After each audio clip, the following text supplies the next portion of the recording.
Badminton एक आम खेल है जो शटलकॉक और रॉकेट के साथ खेला जाता है। ये 2 या 4 खिलाड़ियों के दरमियान खेला जा सकता है। दोनों खिलाड़ियों के दरमियान जाल बिछा हुआ होता है। ये एक आउटडोर गेम है, लेकिन कुछ लोग अपनी छत पर भी खेलते हैं।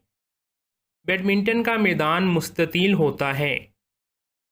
हर खिलाड़ी शटलकॉक को मारता है और पॉइंट्स स्कोर करने की कोशिश करता है। स्कोर की एक हद होती है, जो जल्दी स्कोर करेगा वो जीत जाएगा। ये खेल फिटनेस के लिए बहुत अच्छा है। डॉक्टर जिस्मानी सरगर्मियों के लिए बाकायदगी से बैडमिंटन खेलने का मशवरा देती हैं। मुझे रोज़ाना बैडमिंटन खेलना पसंद है।